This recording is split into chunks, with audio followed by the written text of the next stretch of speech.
And we are live. Welcome everyone to tonight's match in the 2022 Zelda 1 Randomizer Tournament between Sea Falcon 7, Truant Gamer, Crimson Avix, and the Dr. Blue. I am the Moon Risen Phoenix, joined here in the booth by the one, the only, the Greenleaf Effect, or TGE. How you doing? I am doing well. How are you doing tonight? Doing great. We're also joined by Alsoa and CD Improv on the trackers. Let's show them some love out there on the chat. All right, so real quick, I do want to point out, I have all the scenarios and the math involved when it comes to who, what, where, when, and why for advancing. If we need to get to it, I'll address it. Until then, let's just watch some Zelda. Oh, no math tonight? Great. Awesome. I mean, no math is a tentative point. We'll see if we need it when we need it, but I've got the general things. So we'll have to see how that turns out. Plenty of chances for tiebreakers here in this group as well. I mean, and that is the fun of the Mario Kart scoring side of things, is the fact that you have three races, all of them matter, and this is the third race. Yes, we do have one person advancing, but our other three racers all have a chance to advance. It's going to be fantastic.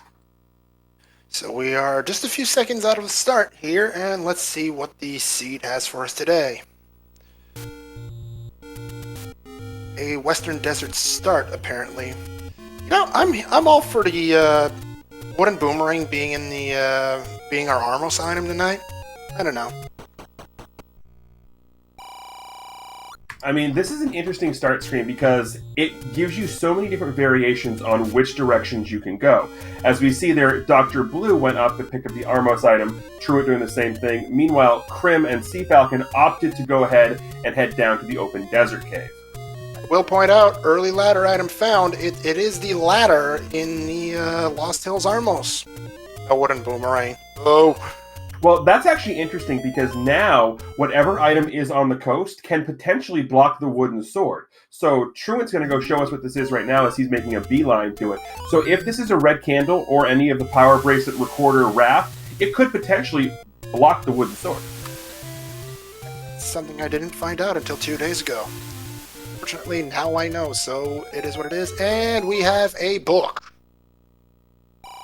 Unfortunately, that will not block any overworld items, but the good thing for Truant and all of our runners is that they're going to have easy access to all the dungeon maps, so we're going to get to play Name That Inkwad a lot tonight, chat.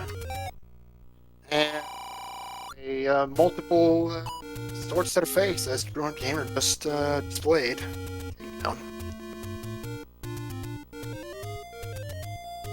Yeah, in that scenario, if you're Truant, you're not too disappointed taking the death, because there's really no good place for you to go from there. You have no candle, you have no bombs. So the only thing you're missing out on is the coast cave. So if that's the wood sword, yes, you're disappointed, but given the location of everything, it's not the worst overworld death you could take in that scenario. We'll point out as well 26 rupee bombs as well as 75 rupee arrows, and I believe we have the candle price. Oh, there it is, right there in our face, 50.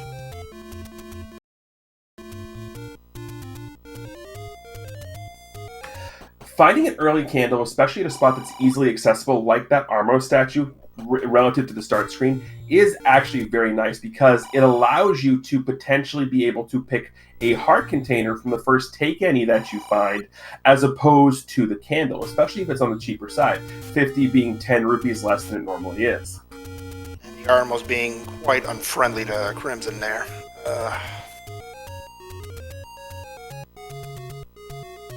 I mean, it's not just the Armos there. It's Crim likes to hug everything when he plays this game, and he'll even admit that to you if you ask him. But the Armos statues are interesting when you go and activate them because they have variable speeds. Some will move fast, some will move slow. Usually they're going to move downwards when you activate them, but sometimes you move too fast and you get hit by them as you're moving down to where they are. But apparently in this scenario, Crim did get the ladder, so there's at least that, right? Oh yeah, an early ladder is great because that's going to limit the amount of things in a dungeon that can block you. Because ladder blocks are going to be quite possibly the most prominent block you're going to find. because it doesn't matter the room, it doesn't matter if it's a boss or not. Ladder blocks take a lot of your dungeon exploration and shorten it. So with an early ladder, it's going to leave a lot of that exploration open, and the blocks you're going to see now are going to be Goma, Recorder, or perhaps some sort of combat. And can I just note real quick that this seed does not like money? That's a 62 large secret. That is not good. The thing with the secrets there is a large secret. Yeah, 62 rupees is definitely on the smaller side of the secrets, but it's also one of those things where you have to figure out what else the seed is going to give you. Let's say we find an early level 2, for example, and there's a red ring sitting on the floor, then that means, the rupees aren't that big of a deal anymore. However, if, you have to scrounge for everything and it's going to be a wood arrow required seed or something to that effect, that's when a lower large secret can come into play. But the reality of the situation is a low large secret, okay, fine. It's the middle secret price that you want to be worried about. Sea Falcon, perfect timing on his end with a 32. That's a little bit above average, so money's not going to be as tight as it seems with that large secret. To be fair, 32 is actually right down the middle for the medium secret, due to the fact that it's 25 to 40. Yeah, exactly. So I did notice a slight divergence. Truant Gamer decided to pick up their candle at one of the take-anies, while Crim and Sea Falcon decided to straight up purchase it, I believe. And I messed up, it's actually Dr. Blue that purchased it. Sea Falcon does not have their candle yet. No, the thing with that is Truant might not have found the price of the candle as he seen by going to that Armo statue. And speaking of that, we do have an early level 1 here on Falcon's side. Well, I'll let Chad get to going here, but the picking up the candle from Truant, if you haven't seen the candle price, you come across it, you're absolutely going to pick it up. True enough. And level 1, I believe, was in Southwest Corner. It's actually the best spot for a level there.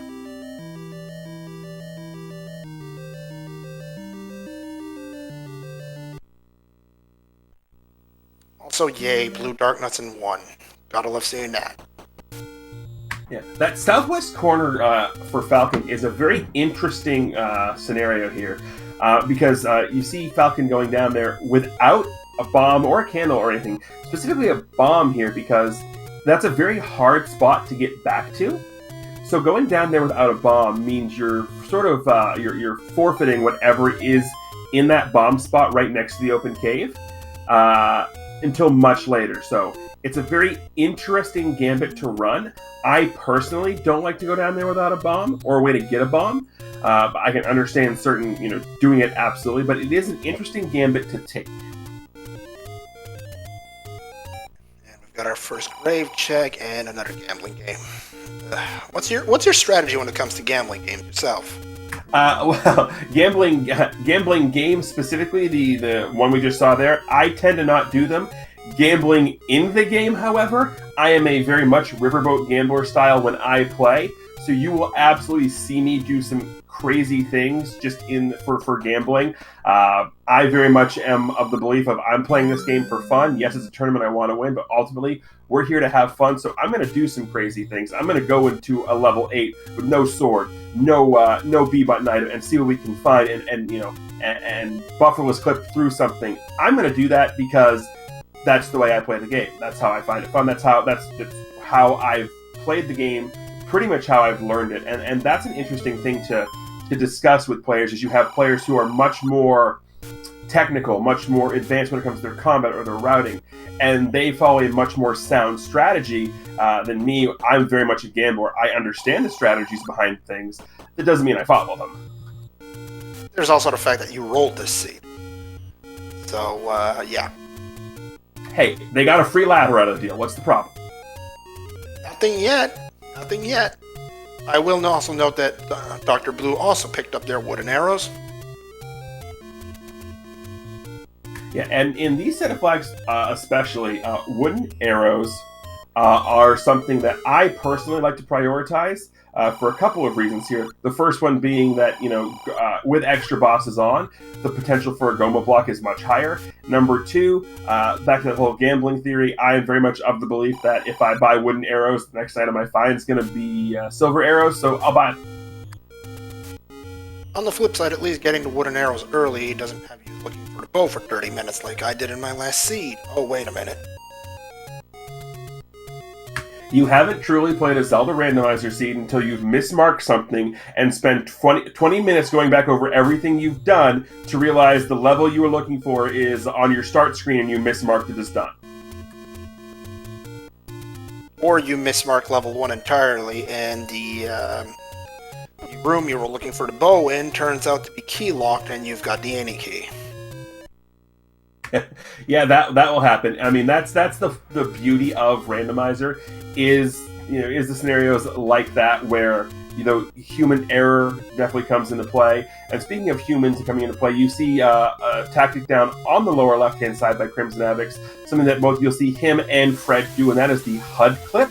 Now, basically, the way it works, you clip into the HUD, and you'll see people screen scroll through the HUD and all that. Basically, the HUD takes on sort of the terrain of what's below it, so you have to know what screens you're doing it on, understand how you have to maneuver around it, but as long as you know that, you can use the HUD to basically get around any and all enemies are going to be on that screen because, well, they're not going to follow you into the HUD.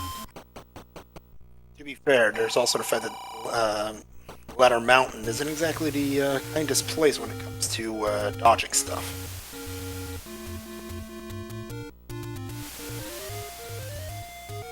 Now, any location where you have to climb up a ladder like you see Sea Falcon doing right now, and that's the only method of egress, of access egress, then it's going to be hard. Vanilla level 6 is another thing like that. So, because you move slower on the ladder, you have no mobility. So on a stream like this one with P-hats, it's kind of okay. But if that was things like a lion or a Wizrobe, things that have fast-moving, high-damaging projectiles, those screens where you're sort of bottlenecked are very hard. Yeah, that reminds me of another point, but we'll get to that a little later. For now, we've got sightings of level 1, 2, and 9. And 5. It appears level 5, yeah, right there.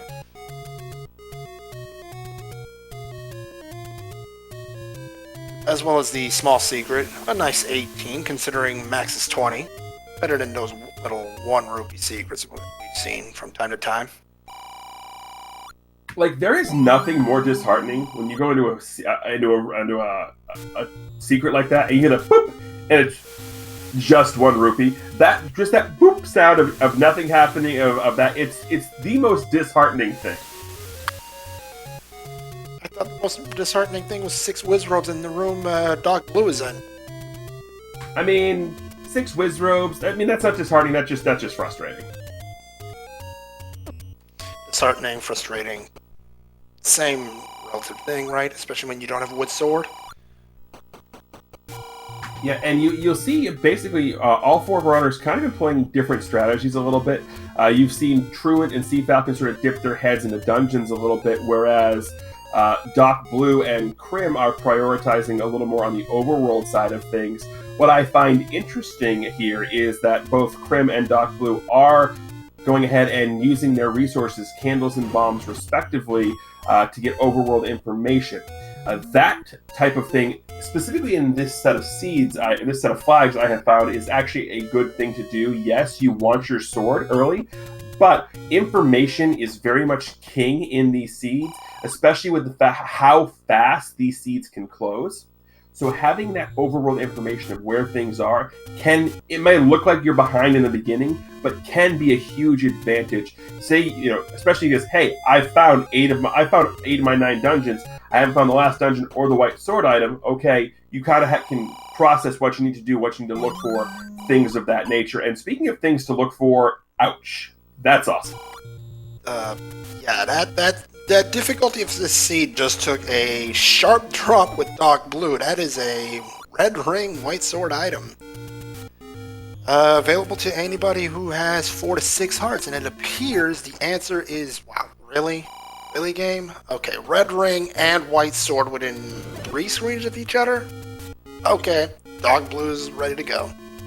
Yeah, I mean, that's actually a fantastic location for that red ring because every one of our runners is going to go up there to find the sword.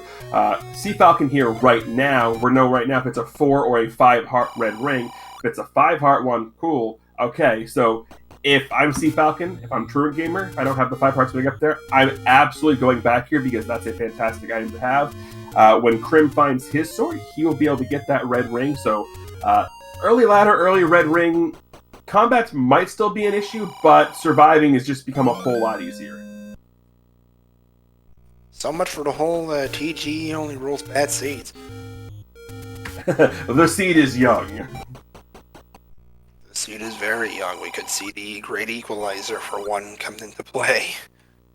And I don't roll bad seeds, I roll trophy seeds.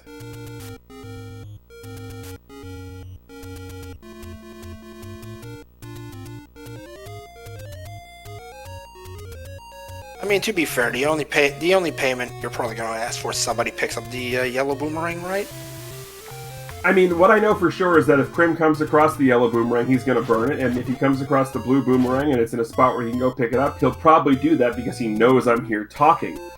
Interesting, up on our upper right corner screen right now, you have Truant Gamer in level 5, trying to kill these red dark nuts with nothing but bombs. Unfortunately, they did not want to cooperate.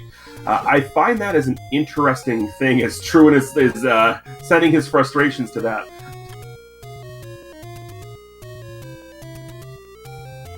There's our Any Roads, and let's see how that turns out today. Yeah.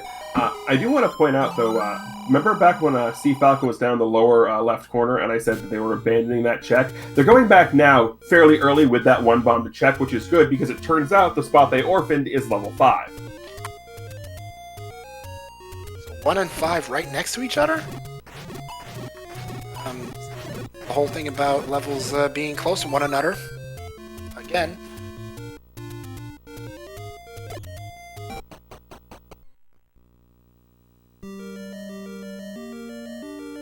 Level 8 find by Doc Blue.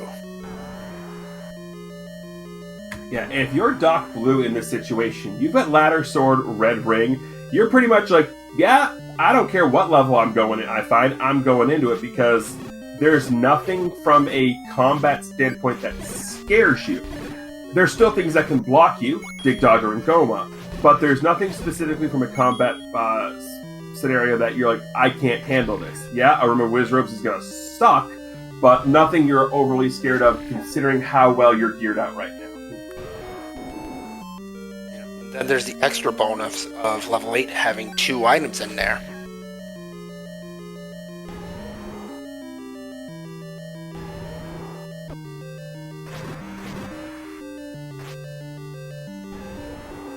Yeah, that begs the question, an early level 8, especially one of this size, if I find the Triforce early in an 8 like this, the question is, do you bail without the items, or do you continue digging?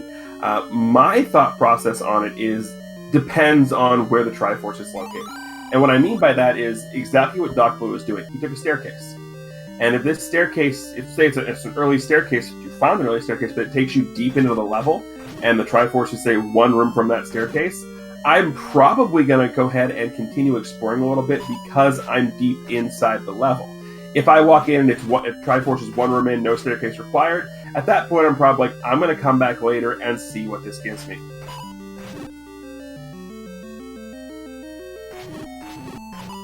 Yeah, it's true that there's, the ways of playing this are, as infinite as the randomizer's possibilities. Myself, 8 in Doc Blue's setup, I'm at least hunting for an item. Oh, speaking of hunting for an item, oof. Nice play by Doc Blue getting out of that one. Yeah, that's an interesting thing about the way that those shoot rooms work is the fact that you can definitely candle out of it, but with the blue candle you only have, one option. So that is some interesting information, though. We now know that even if it's not required for our overworld block, the recorder is required in this seed, as we just saw the Dig Dogger there. Another thing to point out real quick that I just spotted on Truant's screen is that he picked up their sword, but did not look at. I don't believe they saw the red ring. No bombs. Can't bomb there if you don't have bombs. Also a good point.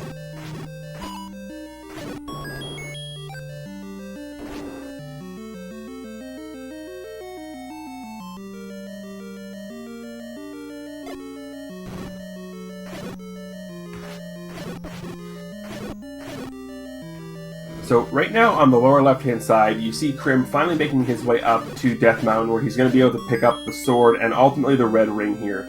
Seeing this specific location for both red ring and sword, it's a double-edged, pardon the pun, a double-edged sword if you're Krim. Insofar as you see it, you're disappointed that it took you this long, but you're happy because, hey, I've got the red ring and the sword now. It's true that for racers of this caliber, you are thinking, okay, you're 19 minutes in, you just found red ring. How many other players have already found it? How far back am I? And Krim about to find the good news, bad news situation. There's the sword, 19 minutes pickup. They are the last one to have found it as well. Yeah, the red ring question, specifically involving the white sword item, is an interesting scenario because there are two questions you ask yourself there. Is how many people have found it, and how many people have the hearts to pick it up? Because everyone probably has found it if they have their sword, but the question is how many of them have the hearts to pick it up? Our two runners on the bottom side, Doc Blue and Crimson Avix, both had the 5 required. Sea Falcon did not have the 5 required. Truant didn't have the bombs to pick it up. So you see that white sword item, especially the red ring, you're happy to have it. You assume everybody has it, but in the back of your mind there's that, well, maybe they didn't have the hearts to pick it up. Maybe I do have an advantage with this.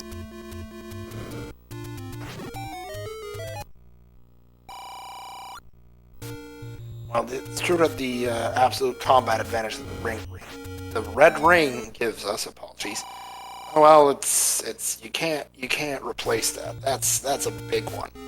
Effectively quadrupling your health. Yeah, I know for me personally that as soon as I get a red ring, my aggressiveness level shoots through the roof when it comes to what rooms I'm willing to fight and how I go about fighting them. Specifically with Gleeox, but ultimately all kinds of different enemies. And that can be a good thing or a bad thing because, you get more into it. Yes, your defense is skyrocketed, but if you keep going in and you keep hugging the blue dark nut, you're going to die eventually.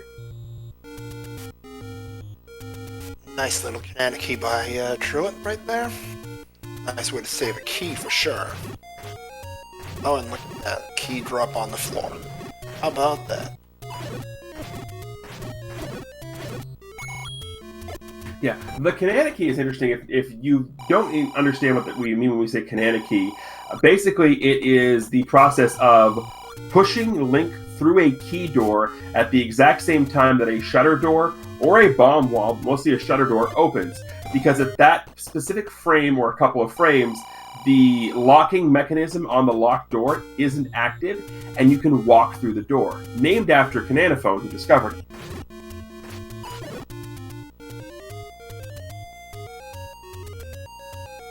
Nice clutch bomb drop by Krim there, finding the dungeon heart in level 5. And as far as dungeon hearts go, I know for a fact that most racers here and my own philosophy do not mix one bit.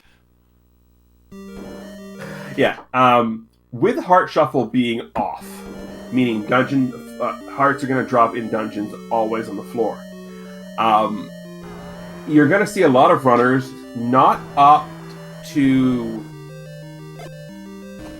dig a dungeon for a heart. They're never not going to take it if they find it, but if they've gone through, we'll use this level 8 for example, that Sea Falcon and Truant are in.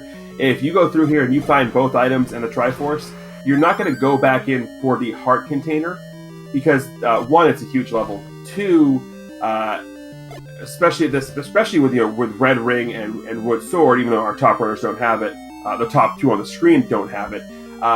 The extra heart container, while nice, unless it's required for a white sword item, which there are 4 on the overworld, so a dungeon heart should never be required for it in this scenario. It's something that you're not going to actively go out of your way to pursue just because of how long it can take. How about, wow, Dog Blue efficiently going one step further and declaring this seed can be we're practically in Jet Seed mode right now. That's the Any key in level 1. I mean, Red Ring, Any key, Ladder, you're very happy with those, but ultimately, Silver Arrows are gonna definitely be the deciding factor on whether or not this seed is a fast seed or not, because the Silver Arrows can be anywhere. We know they're not going to be in the overworld, so they're definitely hiding in a dungeon somewhere. It's just a matter of which dungeon. If they are in level 9, it definitely makes things much more interesting because you have to go through, check all the staircases in 9, and find them. If the Silvers are buried deep in an 8 or a 7, also makes it very interesting. So yes, we have the makings of a Jet Seed, 100%, but there are definitely a couple of things that can still make that not be a thing. And speaking of not being so easy, well, you've given him so much, Manhandles had to roll up, right? Yeah, and honestly, from my perspective playing this, Manhandle rolling up is probably the worst boss to roll up, because you're so used to planning that perfect bomb, getting all the petals, and they're like, wait, why are you still here? A Manhandler that rolls up, probably the worst boss to roll up in HP. Definitely most frustrating, I can tell you that much.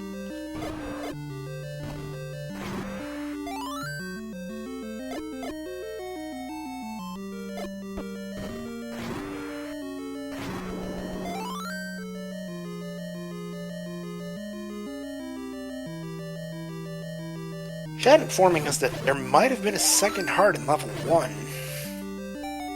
Potentially, but well, there is a heart container right there. I don't remember if Krim has gotten a second heart container or not. It'll depend. Basically, watching how he goes about and routes how he's going, that will definitely let us know. But that room that Doc Blue is in, which has the Triforce in it, that is a very difficult room with Blue Darkness and Bimo statues. That's a room you normally see in Vanilla Level 8, or referred to as the Blue Lagoon, because there's so much going on that it tends to lag out the game. So that's a very difficult room to do, especially on Wood Sword. Red Ring makes it a lot easier, and no, that was not a second heart container in Level 1, because Krim just picked up the Power Bracelet.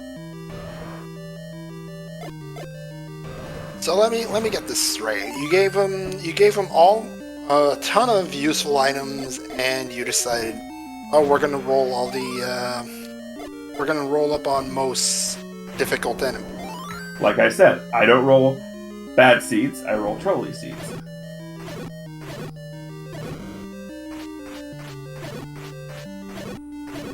But that Power Bracelet is actually a very interesting item.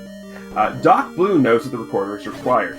I do not believe Krim knows that yet, but the Power Bracelet is interesting because of the fact that of the 7 overworld spots that are blocked by an item, 4 of them are blocked by the Power Bracelet. So if I am either Krim or Doc Blue in the situation, in my head I'm thinking, I've got what I need to find the overworld block, now I just need to find my bow and silvers.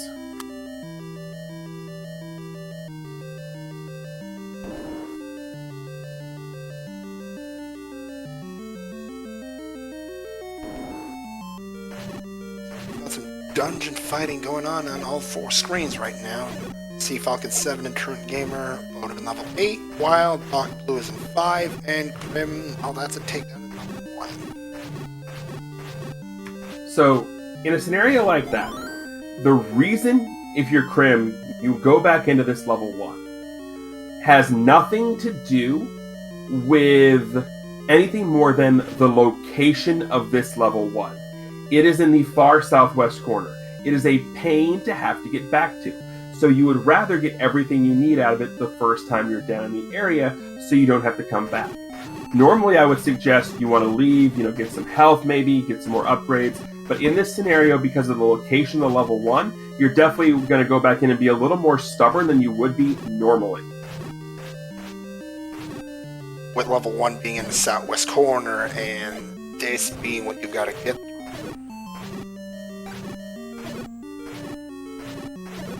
Yeah. Up in the upper right, I love what Truant Gamer is doing. On half a heart. Blue Lamboas are fast, they are going to catch you no matter what you do. But you can clip into the block and avoid them. That was an absolutely beautiful room, and mwah.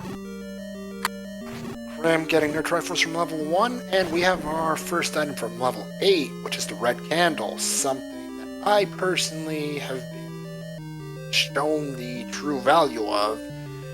If you've fought fires before and had them split, well, throw the candle against the wall, post the piece, you're done. The red candle is an item that value varies depending on when you find it and what's in the dungeons. Because the earlier you find the red candle, the more valuable it becomes. But the other thing is if your dungeons contain a lot of whiz robes and dark nuts, things that aren't affected by the candle, it loses a lot of its oomph, especially later on in the seed. But early on in the seed, especially in the seed like this, where yes, we have the wood sword, but if you're Truant and Sea Falcon, you don't have the red ring, you don't have a lot of firepower, you're happy to do that because not only is it a repeatable weapon, it's a repeatable ranged weapon.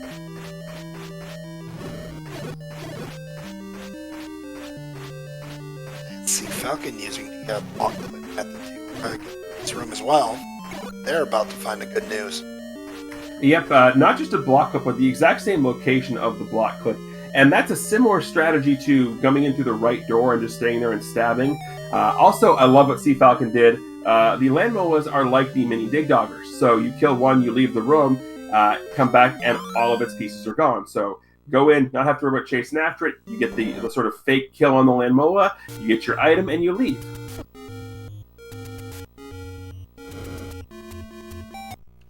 Of leaving, Dog Blue getting their item from level 5, but we do not have the item information from the level. Let's see if they decide to dig it.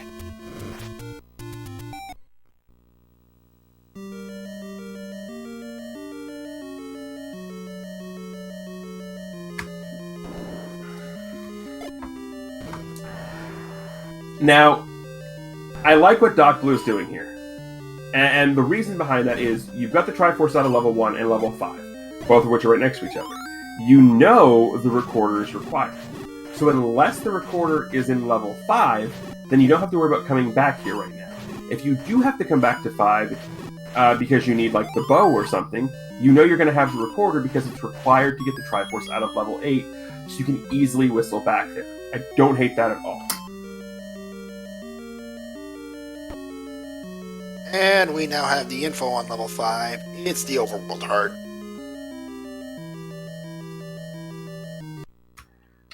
In this scenario, if you're Crim, you don't hate finding that. You hate the fact that you had to dig that much for it, but you don't hate it because it puts you at 8 hearts already. There's still a bunch of overworld take any's you can find, so that's going to put the magical sword on the table for Crim here, with as many hearts as he has this early. So we're going to get to see a rather a rarity of sorts when it comes to this tournament. Don't see many mags pickups. That goes back to what we were talking about earlier, being the nature of the flags here, whereas you're not going to prioritize digging a dungeon heart out. Whereas if Heart Shuffle was on, you're going to try and get both items because you want to find things like, you know, the silvers, the bow, etc., etc. We'll point out that Sea Falcon just found their red ring, as well as Crim finding their Triforce in level 5. They are out of here. And with the power bracelet and the Innie key from 1, they are most definitely not coming back to this corner.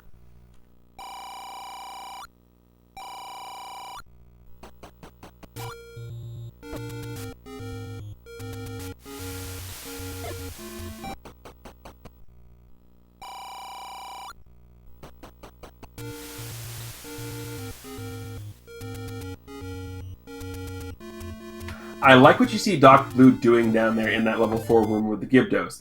Had a bomb drop. was at full bombs. So used one bomb to bomb up into the room above, used another bomb to try and get some extra damage in the Gibdo before picking up the bombs that were on the floor. It's a wonderful way for resource management. You know they're going to be there, so go ahead and grab them. The same thing can be said for bombs that are on the floor in general in a room as a drop. They're going to stay there. You don't necessarily need to pick them up, but if you're going to pick them up, go ahead and bomb around if there's a wall you can potentially bomb through. Anything to save some time and resources, and putting that knowledge to great use, as they just had done the exact same thing again while you were talking about it. And Dungeon Heart found in level 4. Talk about efficiency.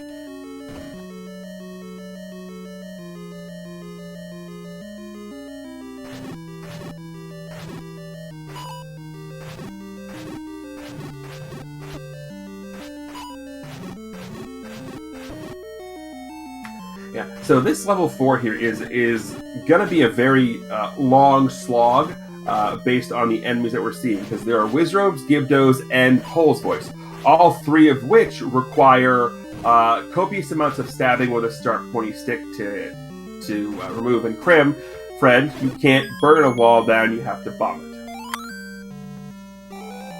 And Sea Falcon picked up their first Triforce of the night, level 5. As Truant Gamer finds the good news with one that is their first time, that is the Power Bracelet. Even better news to come.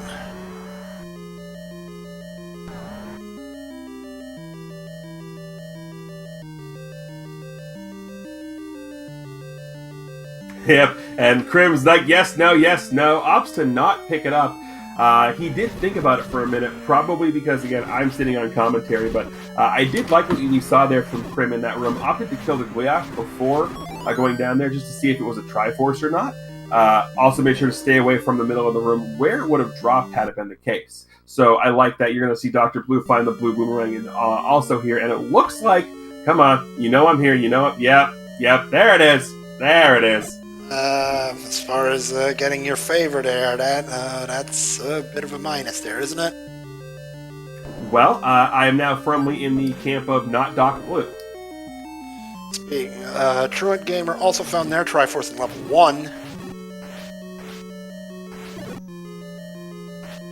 While Dog Blue gets their third in level 4 and takes the lead.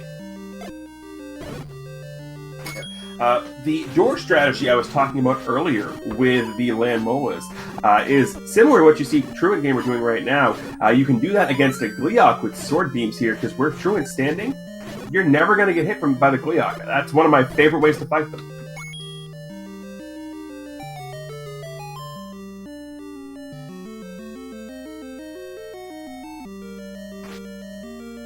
Ooh, that's an interesting spot for mags. And there's the good news for Truant Gamer as Crim gets their third Triforce from level 4. So, we're not going to talk about Bruno? Standings. No, we don't talk about Bruno. No, we're not going to talk about group standings either. Not right now. Oh, Matt, not yet. I mean, I don't need to do math. I have all the numbers right in front of me here. I'll get to that when it becomes relevant. The only thing I can guarantee beyond a shadow of a doubt is no matter what happens in this race, Sea Falcon is moving on to the next round. It's going to depend on who finishes where with the other three, and we will get to that when it happens. That next round being the bracket stage, we are headed to the playoffs. Round of 32, I believe, will start. What is this? Sunday, I believe? Yep, it will start Sunday. The last match, the last group bracket match is actually my group, and we're going at Sunday at 1. So I believe that when we are done, unless I misread something, that's when all the information will be available as to who is playing who. But the short answer of it is whoever finished 1 and 2 in the group bracket, they now have a best of 3 against each other in the round of 32.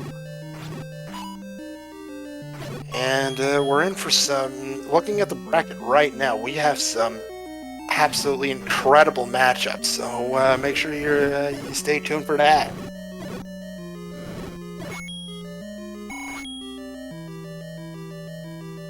Yeah, this tournament has been absolutely fantastic when it comes to the matchups, and the bracket round is going to be no exception. We've got some heavy hitters in there. We've also got some heavy hitters who were taken out in the bracket round because that's the quality of the players that we have in this tournament. That is very true. We've seen some top seeds fall in this round. As we see our mugger for today, 1 bomber, 35 rupees. Not too bad. Crimson finds their 4th Triforce of the day at level 3.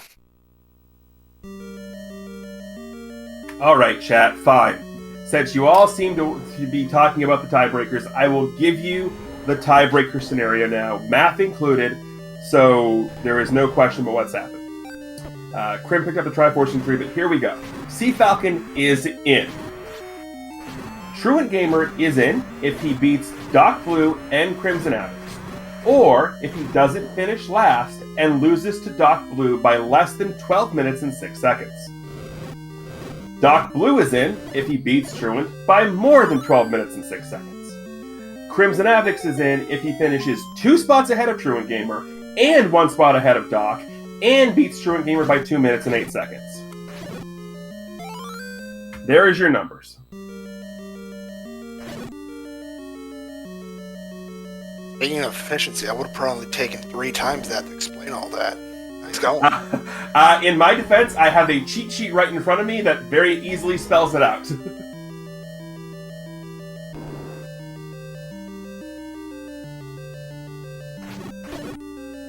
That's 4 for Doc Blue, Triforce in 6.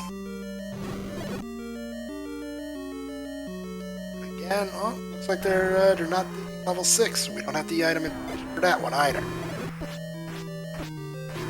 I don't hate not going back and digging that 6, because if you're Doc Blue, you haven't found 2, you haven't found 3.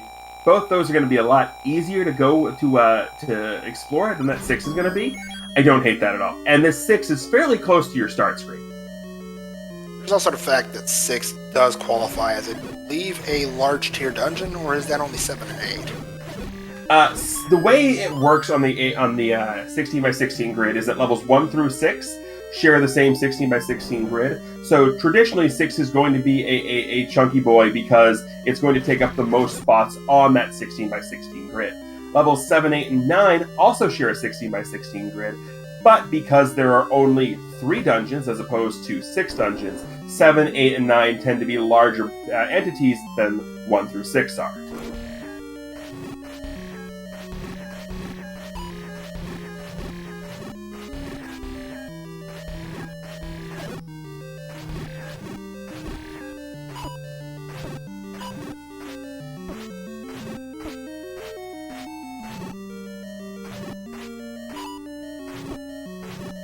Ah, 26 rupee bombs. I mean, we can't get everything. This is still a TGE seed. We're gonna have to deal with some runs here and there. Yes. And chat doing what chat does, correcting me. It's not 16x16. It's 16x8. Yeah. Ooh. Oh, there it is. Recorder in 3. Crim just found a significant shiny right there. Yeah. The fact that the recorder is in level 3, though, isn't the worst case scenario for everybody because, well, they're all going to dig 3 to find it. And we know it's required anyway, so you're going to dig the recorder up because you need it for the Triforce in 8. I like what Crim did there. He realized he had 2 rooms left in level 3. The one he was in and the one below, which means he hadn't found the heart container yet. So he's like, I've got 2 rooms left. Let's kill the wall masters. If they're not in here, I know the heart's in the room below me. I like that move a lot. Also, there's also the fact that Crim is now at 10 hearts. Mags is on the table. Let's see if they go find it. That magical sword location is close enough to your start screen that you're not going to necessarily go out of your way to go to it right now, but if you're heading back in that direction from your start screen, you're absolutely going to at least take a shot at it because it's going to quadruple your damage output from this wooden sword. Yeah, you're absolutely happy to have that.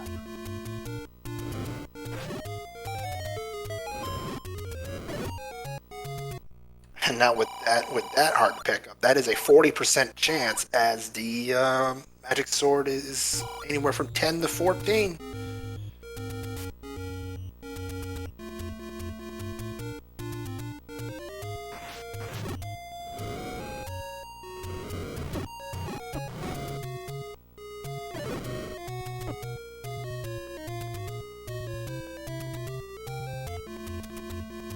And this is what I was talking about with that magical sword.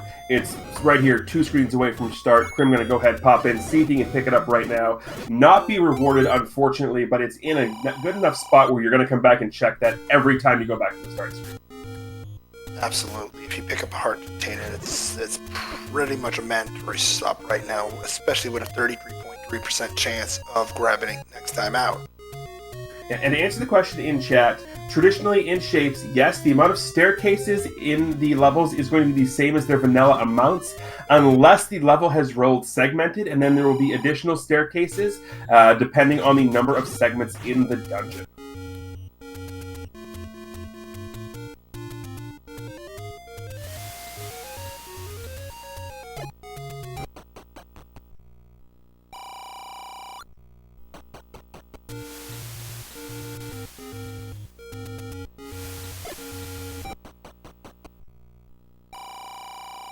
So we're 44 minutes into this seed, and currently we've got Crim and Doc Blue both at 4 Triforces, while Sea Falcon 2 and Truant at 1. This is going to end up being a pretty interesting race as far as the group standings are concerned.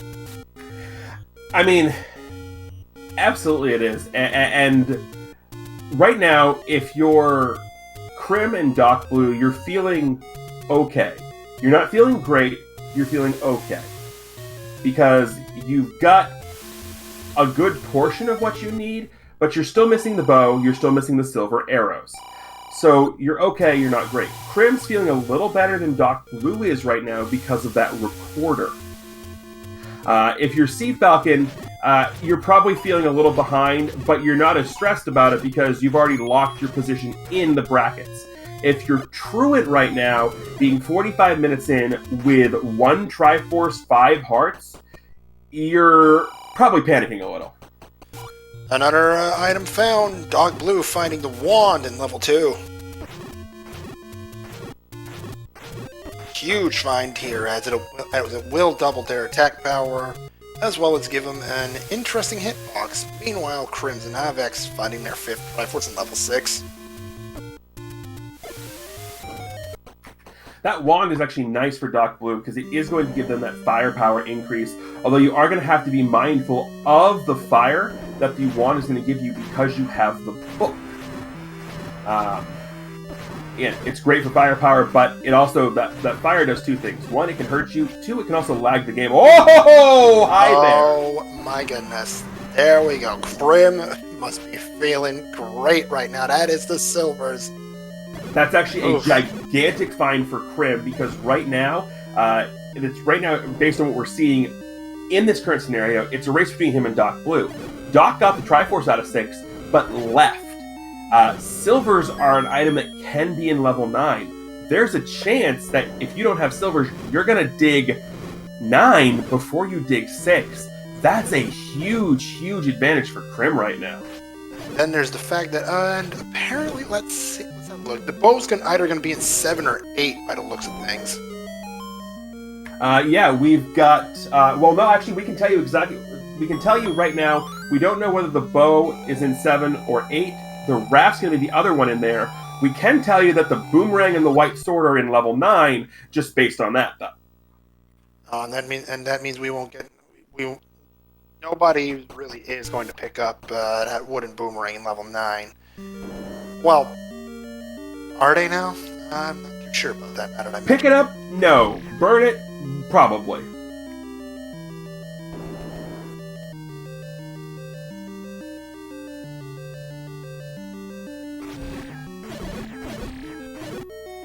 Also, a significant advantage that Doc Blue just acquired there is that bomb upgrade, and it was the full +6 bomb upgrade variety, so a max of 14 bombs now for Doc Blue. That is nothing to sneeze at.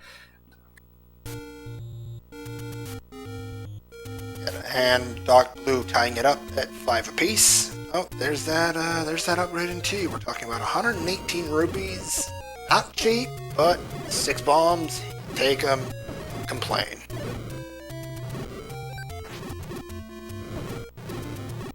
Yeah, if I pay 116 rupees and I get 6 bombs, I'm happy. If I pay the max price 125 and I get 2 bombs, I'm happy for 2 reasons. 1, I have more bombs. 2, it gave me a refill on bombs. So no matter how many bombs I had, I'm leaving that room with a full stack. I'm happy. Give me any bomb upgrade, I'll take it and I'll be happy as well. There's the one for Krim, too.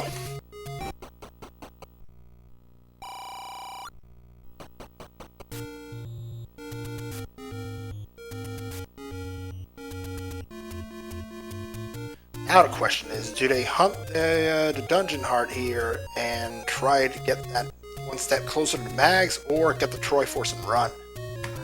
If you're Krim right now, you've got the item out of 2. You know that the bow is either in 7 or 8. Just the nature of how it is. You don't hunt down the dungeon heart at all. If you come across it, great. You're not disappointed with that at all. Here it is. You're absolutely going to pick it up. But no, you don't go hunting for the dungeon heart in this scenario at all. I suppose that's what separates the newcomers like myself. I was strictly talking about myself, mind you, and racers of this caliber. Oh, no. A casual race or doing it on your own is an entirely different animal than doing it in a race setting. In a race setting, no, you're absolutely not hunting down the heart. If you're playing it casually, you're doing whatever makes you feel comfortable with the game. You're hunting down if you want to hunt down every heart, go ahead and hunt down every heart. If you want to get all, if you want to make sure you have all that, buy the blue ring, go ahead. But specifically in the scenario of a race setting, you're not hunting down dungeon hearts. You are just going to go ahead and you're going to, if they come across them, you're going to grab them. Otherwise, you're just going to item, Triforce, and go.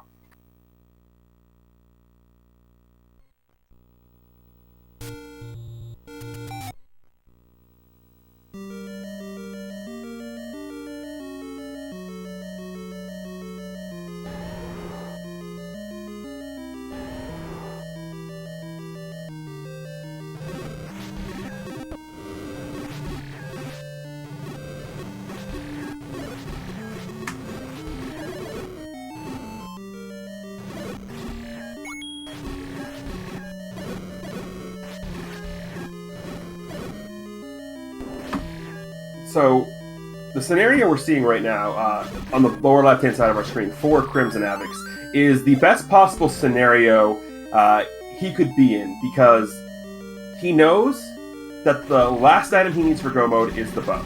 He knows that it's either going to be in level 6, or level 7, or level 8. So, he has knowledge of being able to dig 7 and 8. He also now has a huge advantage in the magical sword. Our answer for tonight, it is a 12-star magic sword, while Truant Gamer finds their silver handles in 6.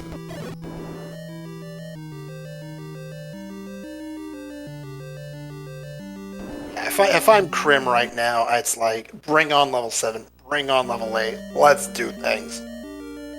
Best case scenario for Krim is that the bow is here in 7, because the Triforce in 8 is super early in that vertical shoot dig dogger room. So if the bow is here in 7, then Krim can get the bow, get the Triforce, then basically one room level 8 effectively. I mean, it's going to be a little more than that because you have to go in from the top or bottom there. But that's the best case scenario for Krim, is that the raft is what's hidden here in this level 8 and not the bow.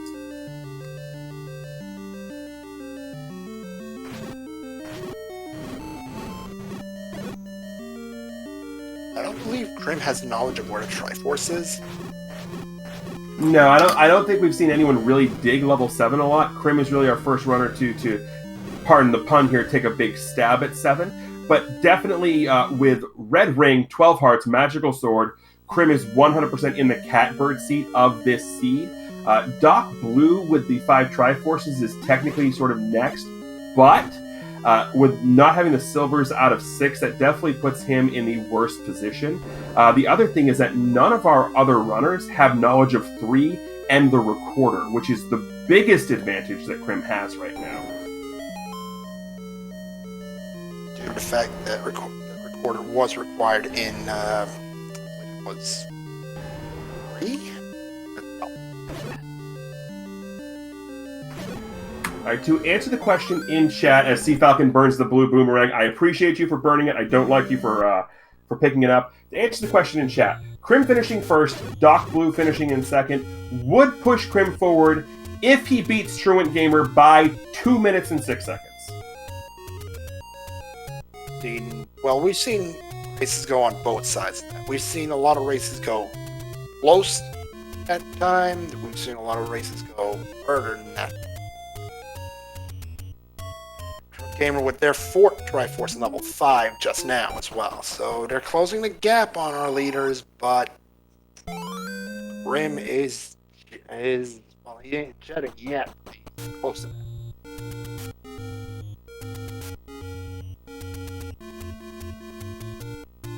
On the bow here, and that's pretty much it.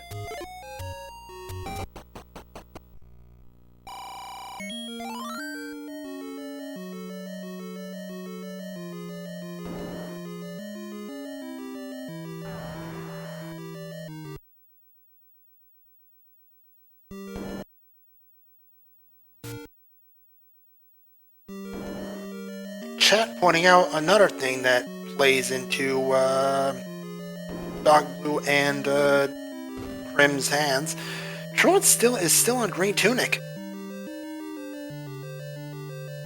Yeah, the Truant not having bombs when he got the sword is actually a very fortunate thing for both Doc and Crim, because he is the one that they both need to beat to have a chance of advancing.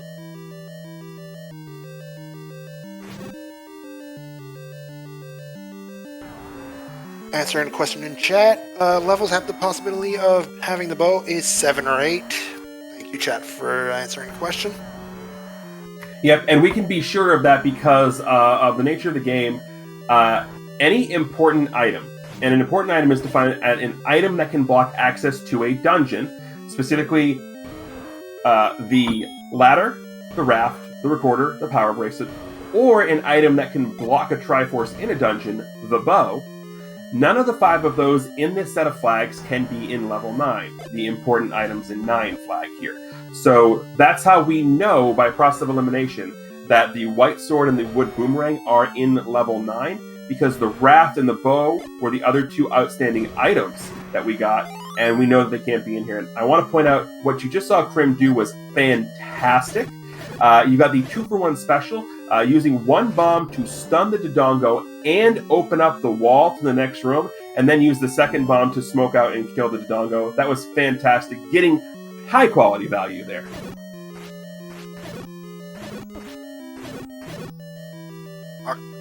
The sizable dig here in 8 as well, as we just saw. Oh, that's crazy. That's 2 recorders now required for Triforces in both levels 7 and 8. So the importance of having the recorder here for Crim would be substantial.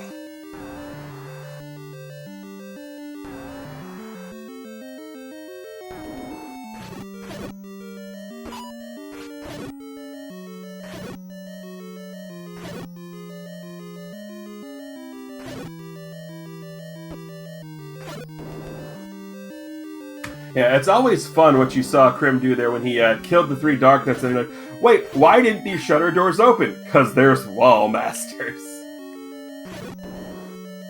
Goodness knows I get caught in that every time myself. Oh, I once submitted a bug to Fred, thinking that level 9 was broken when the door wouldn't open in a room, but no, there were wall masters.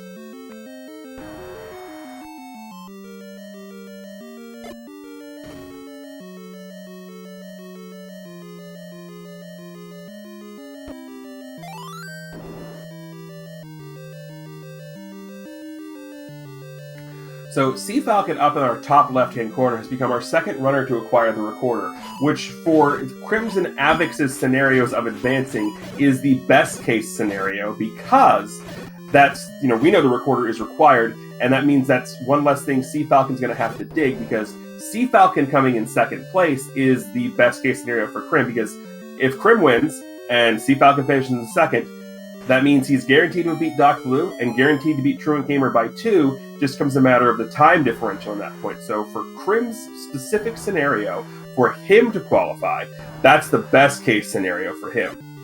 For Doc Blue and Truant, it is one of the worst things they can see because Crim is already going at such an absolutely blazing pace here, finding what he needs. It's definitely putting them at a disadvantage. And oh my, we might have a bait block. Oh, wow. For how many seeds I've seen play, that is rare occurrence. Yeah, the thing about that specific bait block here is it's 2 rooms that's blocking. If you're Crim, you probably go to 8 first to dig and then come back with bait if 8 doesn't have the bow. If that is a required bait block to get to the item. So that is a very, very interesting thing as Sea Falcon is, playing a tune.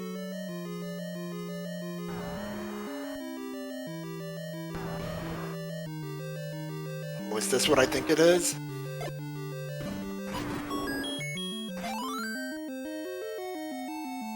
Just a teleporter. This. I thought we'd have the answer to our questions, but not yet. Oh, we're gonna have him very soon here. And looks as if we are in fact bait blocked from the item in 7. Now, I don't know about you, TG, but I'm of the type. I'm of the thought process that no one's gonna see this coming. I mean, absolutely not. The last thing you're thinking of is a bait block required to get something. You may pick up bait if you have extra money when you find it, but no one's actively thinking in their head, "Oh my gosh, there's going to be a bait block. I'm gonna go after this here." So that's actually a huge, huge thing. Crim is, again, like I said, going to go ahead and kill this Dig Dogger here. Sorry, I was listening to the tune. And get the Triforce and probably hope that the bow is in level 8.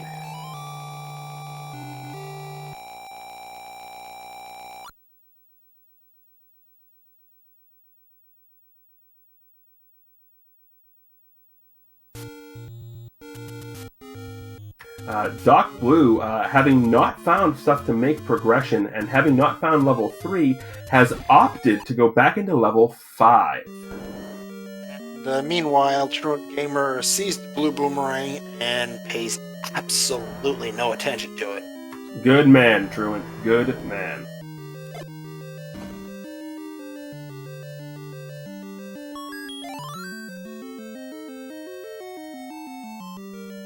Yeah, that was pretty much, he saw it and he's like, nah, not even bothering.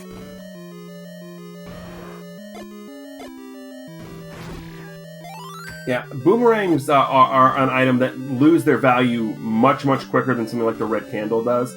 If you find the boomerang early, no matter which one it is, whether it's the wooden boomerang or the magical boomerang under an Armos item or on the floor early in like a 1 or a 2, it's something you're probably going to pick up just because it gives you something to stun enemies or something that you can, buffer a block clip with. But the later on in the seed that it gets, the more that the boomerang becomes a liability, especially because it's one more thing you have to scroll past if you're using Select Swap or if you're using your just pause button to go take care of it. So it's definitely something that the later in the seed you find it, the worse it becomes.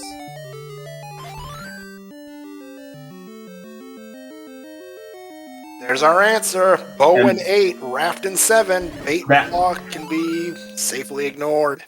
Yep, but that's actually huge because the recorder is also blocking the bow in level 8, so that's actually fairly huge for Crim.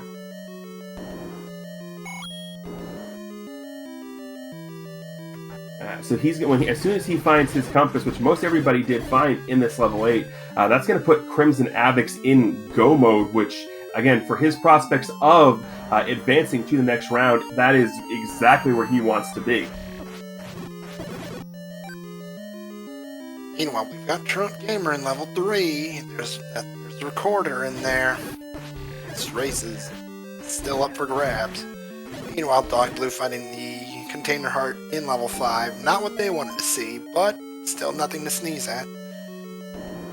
No, absolutely not. You definitely didn't want to see that. You wanted to see, if you're Doc Blue there, you wanted to see the recorder. That's the big thing you were looking to find right now, is that recorder, because you know that the Triforce in 8 is recorder block. You are assuming that you need the recorder for other things. You were assuming that room that Krim found the bow in 8 is your second item. So you absolutely are digging. You want the recorder. You desperately want the recorder. The good thing for Doc Blue here is he's going back to 6. It's not going to give him the recorder. It is going to give him the silvers.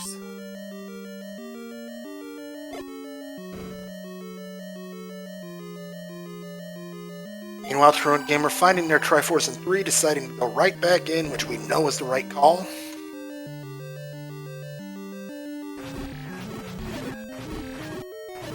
Yeah, the worst thing for Krim here is that he didn't have the early compass find that everybody else did. So he's going deep into this level 8, whereas when Sea Falcon gets back to it, yes, Sea Falcon's still going to have to dig out the bow, but that means that the Triforce is going to be a little bit easier. Doc Blue knows where it is, Truant knows where it is, so the longer Krim spends in this level 8, the more his advantage slowly starts to slip away. Where was that Triforce in 8? Was it like right next to start? Yep, it's the room directly next to where you enter, but you have to go in that room from north-south because it's a vertical shoot room with a dig dock. Great. That's a beaut. That's not goody.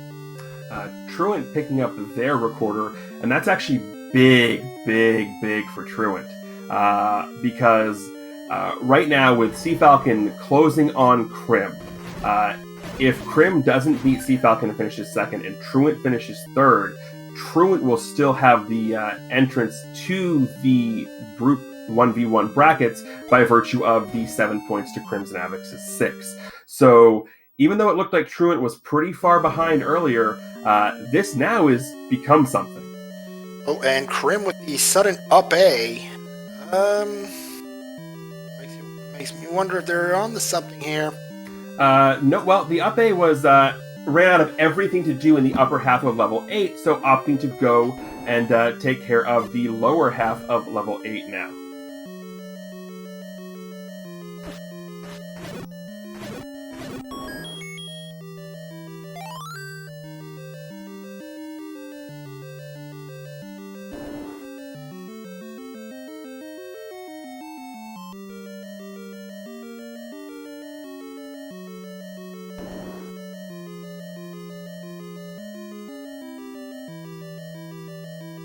The good thing for Doc Blue is he is in level 3, so that is going to be the place he needs to find the recorder. We've got Truant Gamer tying it up, 7 apiece. They've got the Triforce in level 8. But they don't have the bow.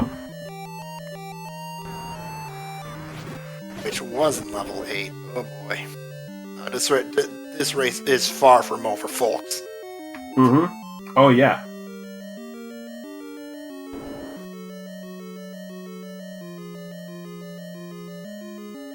Yeah, the biggest advantage that Krim has still right now is that magical sword.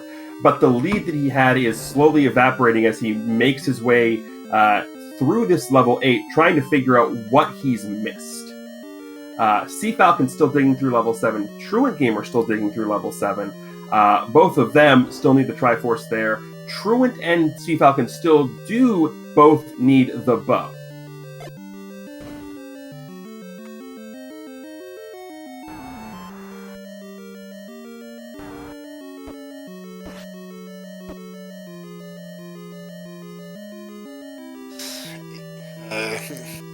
Chat noting that Krim will not be happy once he finds the Triforce in this dungeon. Yeah, but at least he's gotten all the stuff he needed to get out of that top part of level 8 done. So now he can go in, find this, and when he gets that compass, he's going to be very upset.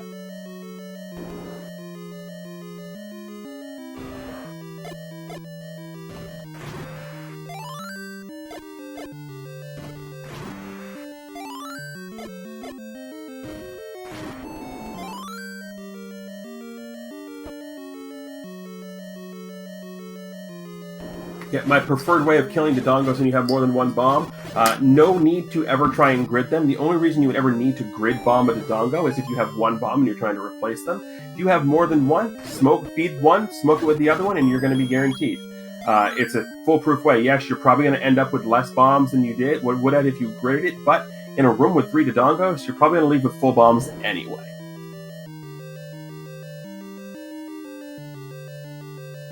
Dr. Blue closing in. 6 Triforces after at level 3.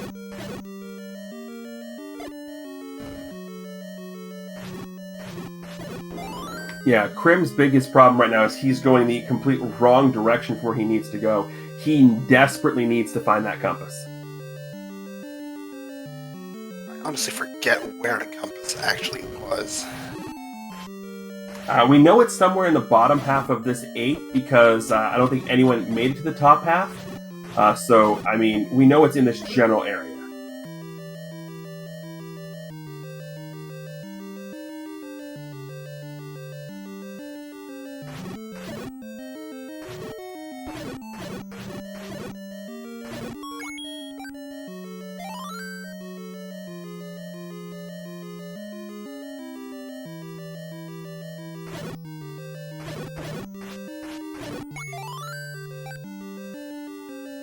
So Sea Falcon has picked up the Triforce out of level 7. They know that there is a bait block here. They are probably thinking, oh crap, I hope the bow is an 8. I mean, I know that's what I would be thinking if I came across that as well.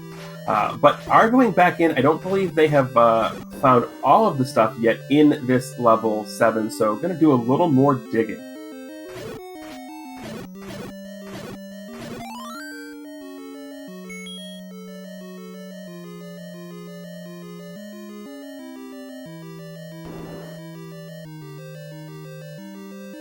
Yeah, you see Crim constantly pausing. That means he is checking the minimap to see where he has and has not been, and he's going to be very, very mad with himself. There it is. Yeah, I guarantee he's very much mad at himself. But he is still going to be the first of our runners into level 9, assuming he knows where it is. I don't remember if we've seen it on his side or not. That is still good for him.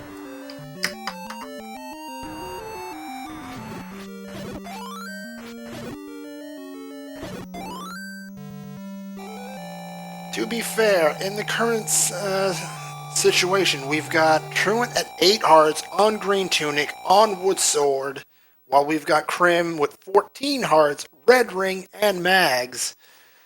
It's not as dire of a situation, but yeah, after that trek in that level, that hurts.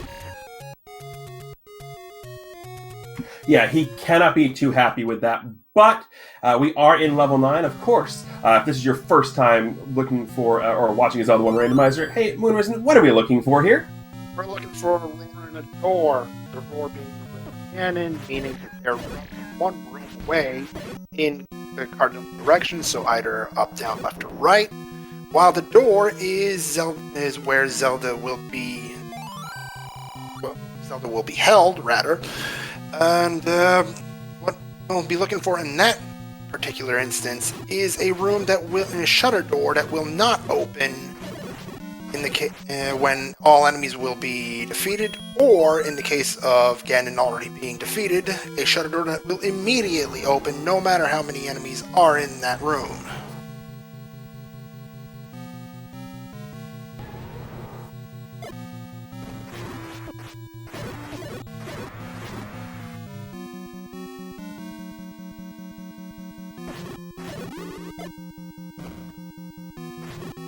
And I believe that's a 41 room 9?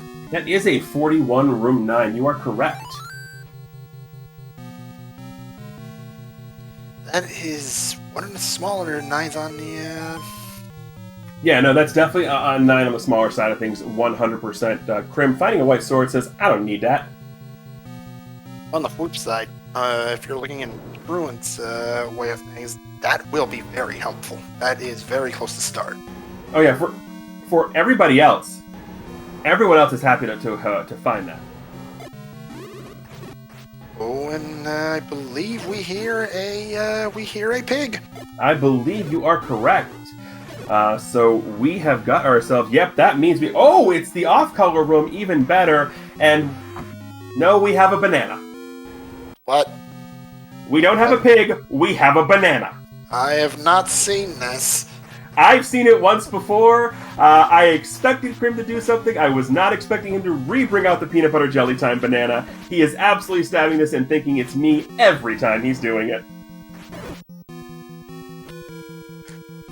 On the flip side, that is banana puree, I suppose. I would usually say we have bacon, but not so much apparently. I'm gonna go with Bananas Foster. That works too.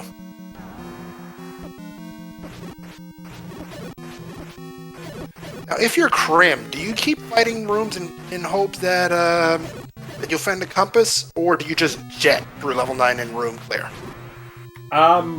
With a magical sword, I don't hate clearing rooms. I cleared easy rooms, though. I don't necessarily kill the Patra, but it's a Patra, so all Patras must die, so I don't hate that. Fully agreed. All Patras must be eradicated. Yeah, so Falcon did find the raft in level 7, did go back and purchase the bait. Now he knows that, well, I don't need that.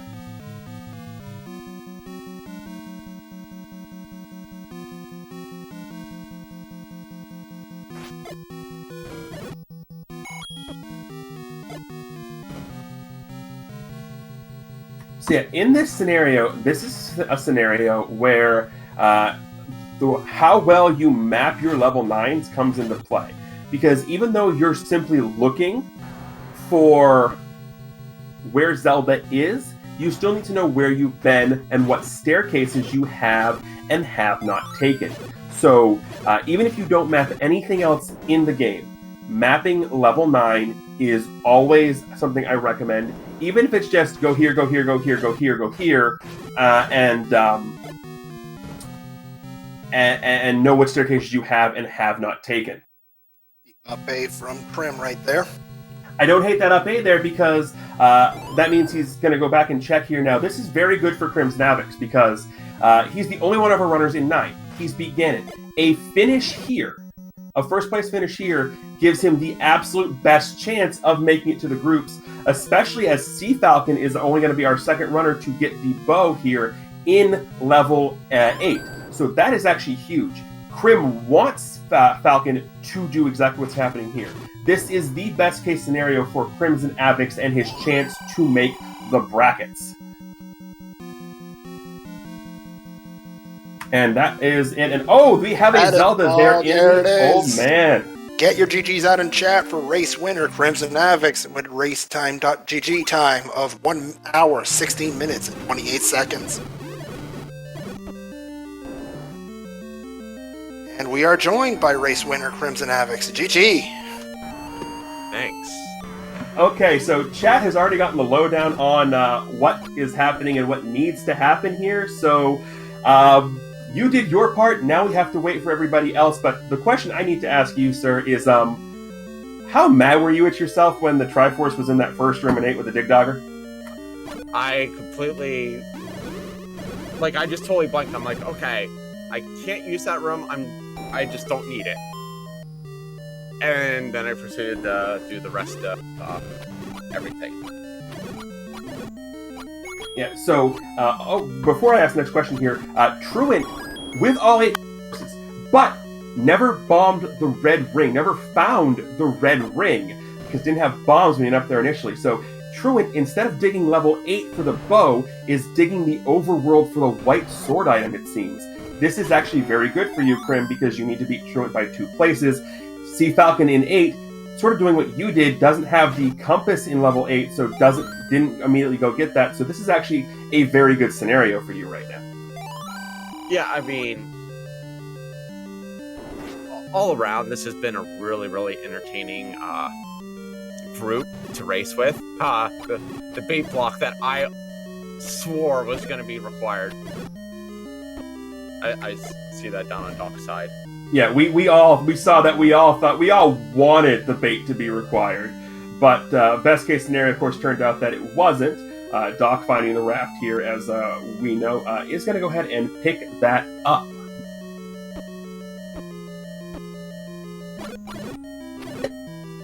Also, embracing inner CJ here. Yeah, I was going to say, all of those hearts, how did Magical Sword feel? Honestly, when I got that before 7 and 8, I felt really, really good because, like, I knew Dark Nuts were a little bit on the higher side than Blue Dark Nuts, that is. But I also knew that Blue Wizrobes were a little skimpy. So being able to take them down quickly, I knew I was going to be able to blitz 7 and 8. Well, quote unquote, blitz 7 and 8. Yeah, if that's your definition of blitz, sir. Yeah, so I did have an apology for no Kirby tonight, but I felt I needed to get a little serious until Ganon. That's the second time we have seen the peanut butter jelly Ganon sprite. The second time you've done it for me on commentary, and it is still adorable every time. Yeah, you just weren't expecting it this time. Or you didn't know that I was going to. I always expect something from you, sir. But speaking of expecting something from you, the next question I have is, you did a little blue boomerang shuffle with the I see it, I don't want to grab it, I'm going to go back down, no, I'm not going to go back down, as Truant bobs the red ring. What was up with the blue boomerang shuffle there? I was going to pick it up, but at that point, I'm like, you know what? The way this seed is falling, I feel that someone's ahead of me. So never mind. I'm not going to pick it up. I'm just gonna jet and get going. I'm not gonna waste a few seconds to go down and get it and troll you. I mean, the double take was real good there. I mean, I could always just start up the seed again and go back and grab it. There's no need for that. Doc Blue and Sea Falcon both picked it up, so you're fine. Sea Falcon did pick up the compass in level 8, so that's going to get them on their way to Ganon, which is good for you in the case of making it to the bracket round, because you want Sea Falcon to beat Truant Gamer. If we've already surpassed the 2 minutes and 6 seconds that you needed to beat Truant by, now you just need somebody to beat Truant. So you have Sea Falcon getting the Triforce out of level 8 right now. He's going to be on his way to level 9. Doc Blue in level 8, still needing to find the bow. Truant still needs to find the bow. Truant's still looking. So both of our runners, our runners on our right-hand side, still need to find the bow. Sea Falcon in level, finishing up level 8, on the way to level 9. Even though we've got a first-place finisher who was in 9 and done 9 before any of our other runners got there, we still have plenty of drama left in this, everybody. This is what? Yeah, and there's definitely spots in this level 9 that aren't... It's not a guarantee, you know, that Sea Falcon's going to do anything, especially if Truant gets this bow really quick. He can go in and take the right path and quickly complete this, so... Yeah, Doc Blue also picking up the bow there in level 8, so we're going to have a convergence at level 9 here. Doc Blue, Sea Falcon, both heading in 9 at the same time. Truant going to kill this Dig Dogger, pick up the bow. We got ourselves a race, everybody. For one thing that you didn't mention, TG, Sea Falcon just picked up Mags.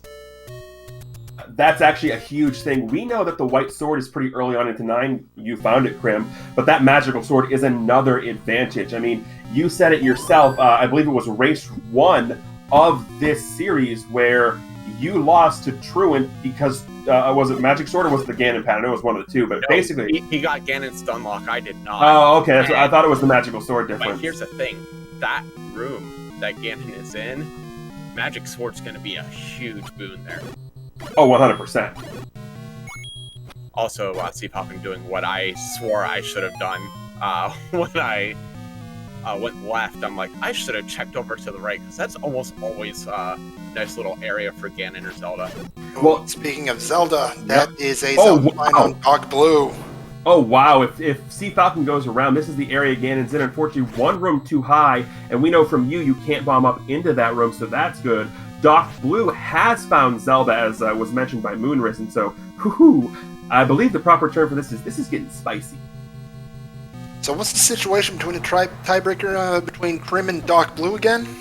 Doc, with Crim winning, Doc, I believe, has been officially eliminated. Yes, because I already had the time difference on Doc Blue.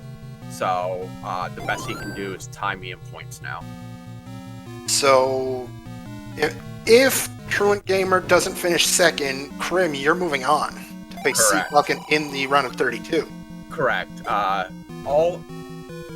Sea Falcon was already moving on. The other three of us all had scenarios, like legitimately believable scenarios where we could move on. Like nothing was out of the realm of possibility here. So that's why it was a little exciting. Sea Falcon also with the Zelda location. Yep, so both Sea Falcon and Doc Blue having the Zelda location. I don't believe Truant has it yet, but Doc Blue also taking that same staircase to the right of the entrance that we've seen both Truant and Sea Falcon take. Unfortunately, it's the right area, but the wrong staircase.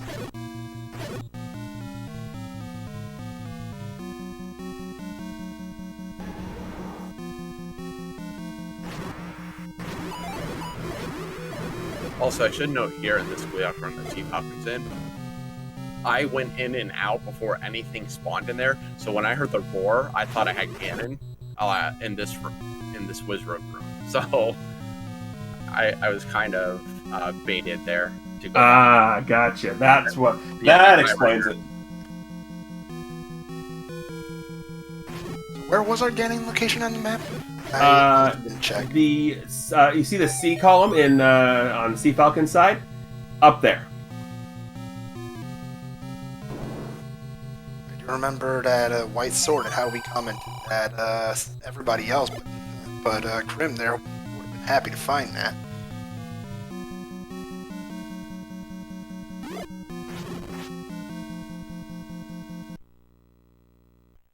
So this is a fantastically interesting race here, as Truant has made his way back to the start via staircase, unfortunately. Sea Falcon heading in the wrong direction, maybe hoping that staircase can get him somewhere.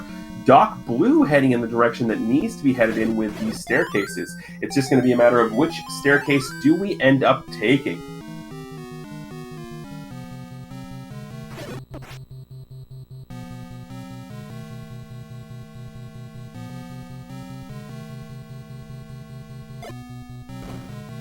I mean, Krim, I'm pretty sure I know the answer to this question anyway, because, you know, it's a tournament. You always want to move on to the next round of the tournament. So I'm pretty sure you're hoping that Sea Falcon or Doc Blue wins. But we've got Truant finding Ganon, so this makes things very interesting all of a sudden. I mean, you honestly know my answer. I'm all for. I mean, if Truant wins, Truant deserves to move on. Truant's a great. Oh my goodness! So. And look at that, Doc Blue with the Ganon fight at the same time. Wow. This is crazy. This is going to come down. Truant with the stun lock, Doc Blue with the stun lock. I think they both know where Zelda is. Truant going to go ahead and get the kill on Ganon. Doc Blue with the stun lock. This is going to be close. It's going to come down to who ends up going where they need to go. Doc Blue gets the kill on Ganon. No, uses a potion. Doesn't use the stars. Oh my gosh.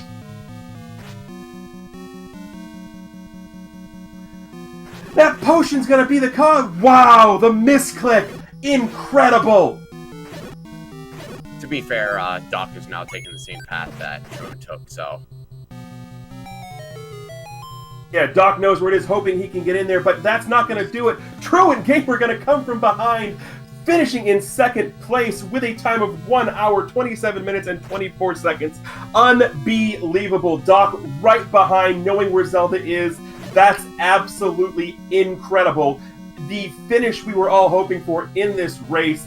absolutely insane. Doc Blue going to come in here with a third place time. Truant is joining us in the booth. We'll get to that in a minute. Want to give you Doc Blue's time first. That is 1 hour, 27 minutes, and 51 seconds. Wow. Okay, before any of them talk, any of the commentators talk, Truant, GG, as I said, I can't be disappointed that you're moving on after that ending. So, GG. I at least got the win one. Good games, everyone. Yeah, GG. Up until about 5 minutes ago, I thought I was completely out of it, and I wasn't going to quit because it was definitely everyone making sure everyone finished just for the, sanctity of it all. But about 5 minutes ago, I'm like, wait a minute. Racking up the point totals in my head as I found the red ring. I'm like, hey, let's go. Nice. I full cleared 7 and 8, which was not smart. Other than that, I drank a potion at Ganon after he was red, and then you GG. Yeah, I want to say that I full cleared 8 1.5 times at least because I couldn't find the second item spot, and I was convinced Bo was in 7 behind that meat block, and that when I saw Crim finish, I'm like, all right, putting it together. I haven't seen meat anywhere in the seed. It's going to be on a raft spot. I got to go find a raft, and I started searching the overworld for the white sword item. Nice. I got the red ring super early, which was nice. I also did what you did, which was, oh, Bo's behind meat, so let's go get meat. It was cheap under Forest Shop, and so I grabbed it, and I got a raft out of the deal. So that happened, and then I found the bow, because I also went back into 8 like a third time, and looked for the Dig Dogger that I didn't kill before that had the bow. Also joined in the boot by Sea Falcon. GG's. GG's. Hope the other 3 had... Well, actually, I don't know if they had as much fun. I was chill the whole time because there wasn't much to play for, but GG's, guys. Well played. Yep, good games. Wish I was searching for level 3 earlier. That was a mistake I made this one.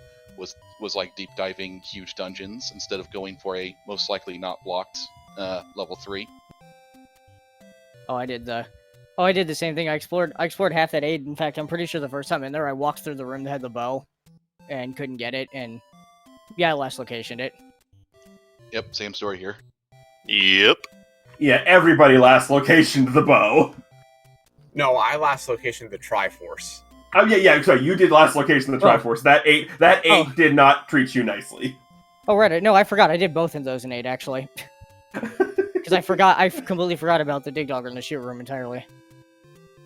Everyone forgets the shoot room. Yeah, I had the compass early in 8, so I knew where that was, and of course I knew it was blocked, but that one guarding the bow, it slipped my mind because it was an early walk by in 8, like really early in the seed. And my last ditch effort before re-exploring everything was, did that shutter room did that shoot room have a shutter? Because I think a second quest room has a push block in that room. And no, it does in level 9. I think there was the shutter on the right, but yeah, there was. Yeah, I went for the Triforce because I had to check the room anyway, and there was one on the right. So I was like, well, there goes that theory. Time to recheck every single room. My problem when 8s are like this is that the enemy set was chill enough that it's why I kept digging it so early, because normally I do bail out of those bigger dungeons early, but I just kept going through it. There was nothing really like stopping me. The enemies weren't hard. It was just maze-like, and before I noticed, I was halfway through it, and I'm like, all right, we're doing this, and didn't find the item, and then I was like, well, where's the item? I never saw that room or I must have overlooked that room with the bow early, and then I went there first before 7 to get the Triforce for the heart refill to go into 7. So I didn't even think to go back and check for a missing room. That was the last thing on my mind. Easy enemies is always the Siren's Call. Yeah, I got lucky because I got through the blue landmos in the bottom right that had the red candle the first time. And then I just bailed because I was yelling at myself saying, I'm aware of a white sword item red ring at this point. Why am I digging dungeons? Just go pick up another heart and go pick up that and then try this. Yeah, Falcon, both you and Truant not only got through that landmo room, but did it in the exact same block for the block clip. Nice. It was like one after the other. Truant, like, block clip gets there, great. Get the red candle, you walk out, Falcon walks in, block clips into that same block. It was great. Yeah, so I'm gonna assume one thing that probably killed me in the seed, other than that, was the fact that I may have not realized until the very end that there was a certain candle spot in the forest I hadn't checked, which had level 2, and that wand would have been really helpful. But it was the last spot I checked. I don't know. It did me more harm than good. I picked up the blue boomerang. Yeah, we're not going to talk about the two of you who picked up the blue boomerang, okay? We're just not going to go there. Hey, you needed a range item, and it's the better boomerang. I'm apologizing on the fact that I walked down the staircase and had to think about it for a second if I actually wanted to meme. I'm apologizing for not getting it because I realized a couple rooms later or dungeon later that, hey, I really could use a boomerang here. It would be helpful. Also, I want to say real quick, nice meat blocked raft in 7. That was cute. You're welcome. Yeah, with all of us blindly assuming that, of course, the bow's in 7. Look, Yeah. I gave you all a free ladder and a basically free red ring. I had to do something, Trolley. The free red ring was nice. I didn't really care for the free red ring that I got at like an hour and 20 minutes in. Yeah, you did bomb the heck out of that red ring. You did not appreciate finding that red ring at that time. I think I got it before the sword. I saw it before the sword, but it was either 5 or 6 hearts because I tried it on 4 and it didn't work. Was 5. Okay. I think I picked it up at 5. Did anybody get magical? I gave up after checking twice. It's 12. So I could have gotten it. Because I tried it on 10, 11, and 12 and got it on 12, so... Nice.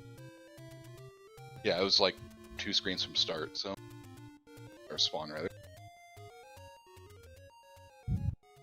Yeah, I believe Krim was the first one to get it, and they checked it, I believe, at 10, then 12, and then nailed it at 12. I think it was 11, 12, but yeah, I had way too many hearts that seed. I only realized that when I had the refill at the end of 7. And it just kept going and going and I going. was like, is this ever gonna stop? I realized it when I tried to perform the infamous Ganon potion kill, and it didn't work. Yeah, that was a long refill too. I do just want to say, in relation to Ganon, GG on your Ganon stunlock in race 1, Truant. Because ultimately that's what this could have come down to, that 4 seconds. Thank you. Yeah, whenever I go into those, if I have red ring and I'm in that Chevy room, I don't care. I'm just gonna park in the corner and wait for him to come to me. There's no reason to try and hunt him, especially on Wood Sword. I mean, I'm not gonna get killed by him most likely, and if I can get him in that stun lock, that's just the best position. So that's what I did, and I had 2 potions in the pocket, so I was fine. If you and I, Truant, had swapped spots here, I think all 3 of us would have had 7 points. Yes, had the way the tiebreaker worked out is basically if you two had switched, Krim would have advanced based on time tiebreakers because he had beat Truant by 2 positions and by more than 2 minutes and 6 seconds. There's a whole big math. If you want to listen to it, I do go over it in the commentary. I'm not doing math again. It's too late for that. Well, then all I have to say is that I feel pretty lucky that I sniped 3 people in this round because that's what it came down to, is 3 snipes. Yeah, you had me by 2 minutes and 5 seconds entering this race tonight, Okay. so I had to beat you by 2:06 and 2 spots, and you're 2 points ahead of me. So that's why, like, I got to sit in here and watch my fate be raced out, so it was really entertaining. Yeah, it was a nice close one. Because I don't know if you saw a time, Truant, but I finished like 30 some odd seconds after you. Yeah, I saw my finish, and I was getting myself a drink here, and I turned back, and then I saw you pop in. I'm like, oh wow, that was really good. Yeah, Kilgannon all the way. Usually I have silver arrows queued up to shoot him quickly, but I had the potion open. So that happened, and then I tried to come at Zelda from the north. I knew where she was, but I kind of gambled to be faster if I went through the Ganon path instead of up-Aing and walking straight up to her. Yeah, I was hoping that I realized in the fight that she was 2 rooms below. I was hoping that it was going to be a straight shot down, and it wasn't, but I've had it before where it's like, oh, I'm not going to check that. I know the path. It may be 6 rooms, but I know a path, and I lose. So it was worth taking the 10 seconds. Yep, good call. The app was actually 27 seconds. There you go. And that's absolutely insane for the second, third place finish, for everything that was on the line with that finish. It was incredible.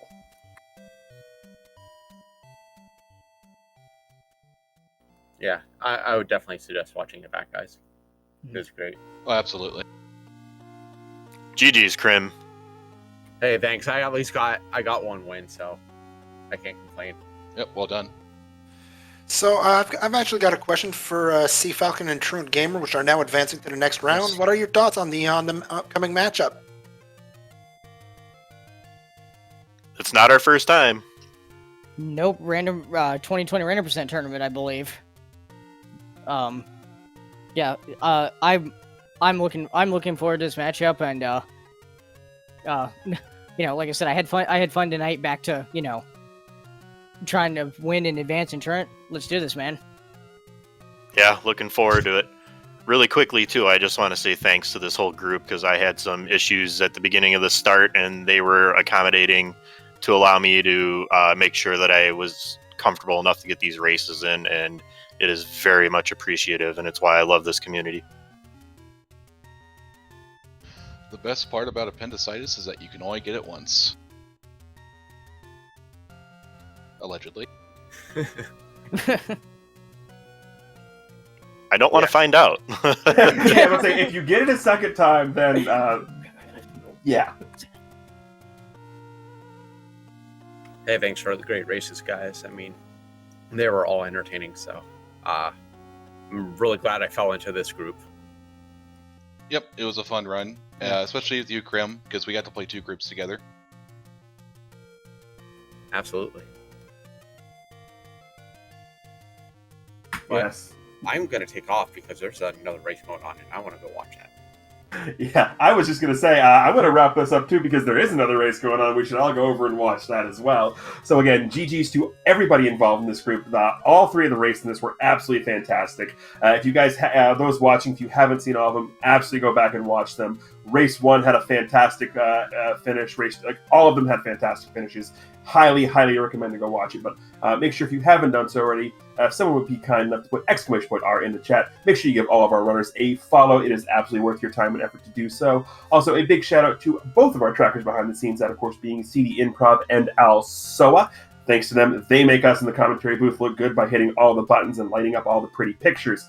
Also, shoutouts to my commentary partner in the booth, Moonrise in Phoenix. On behalf of them and everyone here at the SpeedGaming family of networks, I am TGE, reminding everybody to, of course, as always, keep hailing. Everyone, and good night.